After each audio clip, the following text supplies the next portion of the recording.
नमस्कार मित्रों, मैं एस्ट्रो वास्तु रिसर्चर हस्तरेखा रीडर से संजीव। आज हमारी चर्चा का विषय है वास्तुशास्त्र में दूषित ब्रह्म स्थान, जो घर में दुर्घटना और विपत्तियों की मौन स्वीकृति होती है, जिसे हम केंद्र निर्धारण करना भी कहते हैं।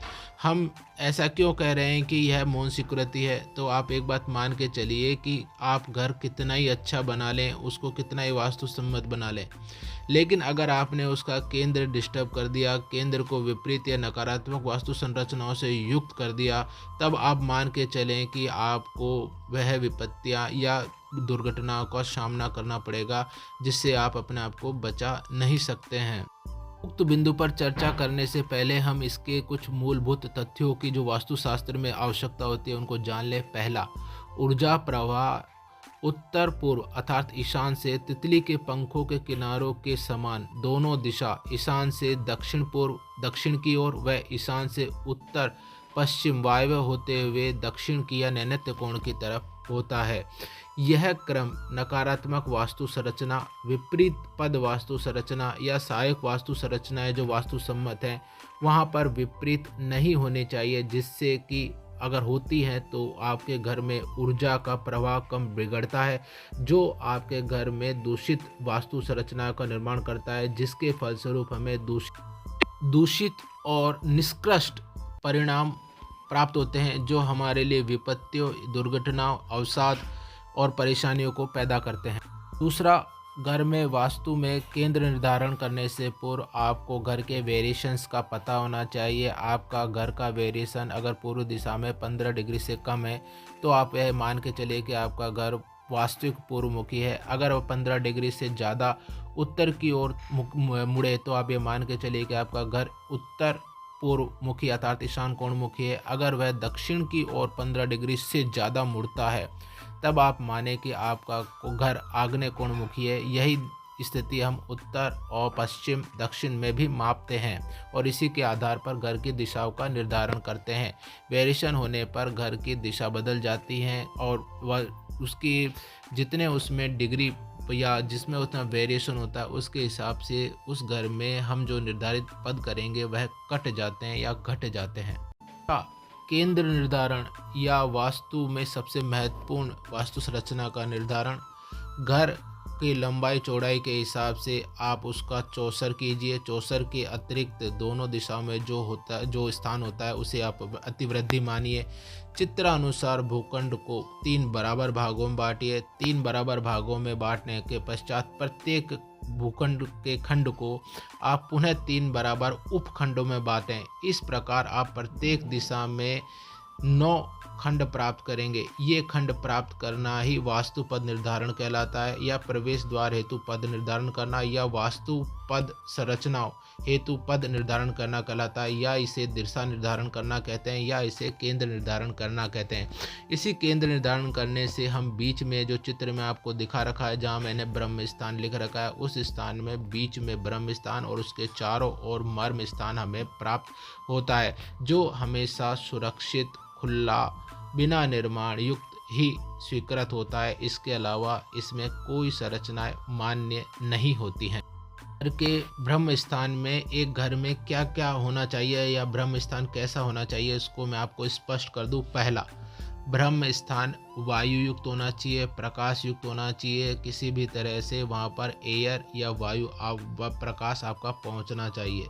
दूसरा, यह स्थान खुला होना चाहिए, ओपन एरिया होना चाहिए। तीसरा, यह स्थान निर्माण युक्त, नींव युक्त नहीं होना चाहिए। अन्य विपरीत वास्तु पद संरचनाएं जैसे रसोई, कमरा या भूमिगत निर्माण, भूमिगत नींव नहीं होनी चाहिए। यहाँ पर पानी का कुंडा, भूमिगत पाइपलाइन, जल के लिए, बिजली के लिए, गैस के लिए, सीवरेज की पाइपलाइन नहीं होनी चाहिए।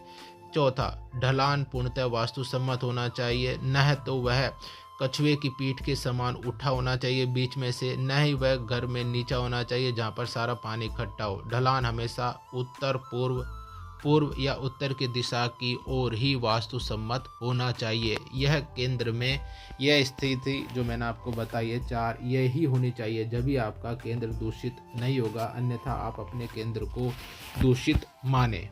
कि आपका घर का केंद्र वास्तु सम्मत है और वह जो मैंने आपको बताया है वह उन वास्तु संरचना युक्त अर्थात खुला है, निर्माण युक्त नहीं है और वास्तु सम्मत ढलान युक्त है, तब आपको क्या लाभ या क्या फायदे हो सकते हैं। पहला, घर पूर्णायु प्राप्त करता है। घर के सदस्यों की आकस्मिक दुर्घटना में मृत्यु, लाइलाज बीमारी से मृत्यु, वंश वृद्धि में क्षय नहीं होती है। घर समृद्धि व खुशहाली का केंद्र बनता है। घर में सदस्यों को और घर के लोगों को आर्थिक संपन्नता और सामाजिक उन्नति प्रदान होती है, अर्थात घर में शांति, सुख, चैन, अमन का वास होता है और वहाँ पर लोग अपने जीवन को शांति से जीते हैं।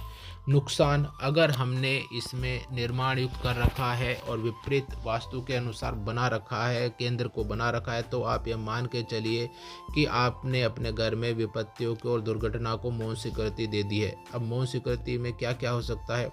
पहला, घर को पूर्णायु प्राप्त करने से पूर्व आपको खंडर बन जाएगा या खाली करना पड़ेगा। घर के सदस्य असामयिक मृत्यु, दुर्घटनाओं के शिकार होंगे। घर में नकारात्मक ऊर्जाओं की वजह से अत्यधिक हानि होगी, हर कार्य में देरी होगी, बाधा होगी, क्लेश होगी। घर के सदस्यों में आपस में कभी नहीं बनेंगी, एक दूसरे से लड़ाई झगड़ा करेंगे, महिलाओं में लड़ाई झगड़ा रहेगा तथा घर विवाद का घर बन जाएगा। आपके घर में आर्थिक व सामाजिक उन्नति नहीं होगी और कोई भी कार्य जो आप करेंगे वह अलझ जाएगा तथा उसमें हानि, घाटा, नुकसान होगा तथा कारोबार बंद हो जाएगा। नौकरी में आपको सस्पेंड या जेल तक जाना पड़ जाएगा, जैसी धोखेबाजी जैसी समस्याओं को आपका सामना करना पड़ेगा। घर में आपके वंश वृद्धि नहीं होगी तथा न ही बुजुर्गों का साया रहेगा। एक उदाहरण से हम समझते हैं, ईशान कोणमुखी आपका मकान है और आपने केंद्र में पानी का कुंडा या फिर सीढ़ियाँ बना रखी हैं, तो क्या क्या हमें परिणाम देखने को मिलेंगे। पहला, वंश वृद्धि हमारी जो है वह ख़त्म हो जाएगी। दूसरा, बुजुर्ग जो घर में होंगे वे बीमार होंगे और बहुत जल्दी बिस्तर पकड़ लेंगे और बिस्तर में कष्ट पाकर मृत्यु को प्राप्त करेंगे।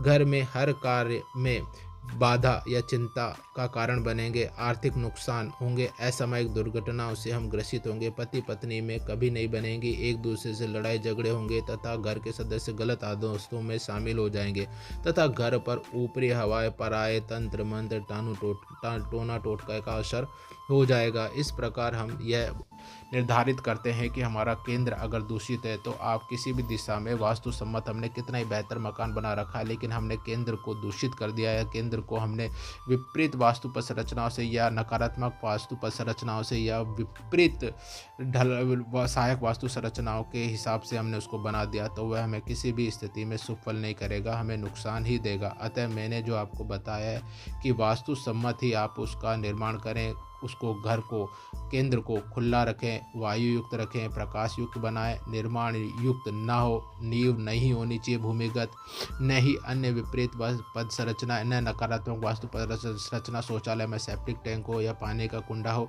भूमिगत पाइपलाइन चाहे वह जल के लिए हो, बिजली के लिए हो, चाहे गैस के लिए हो या सीवरेज के लिए हो, नहीं होनी चाहिए। परमात्मा आप सब पर कृपा करे, आप सब वास्तु सम्मत मकान बनाएं। धन्यवाद।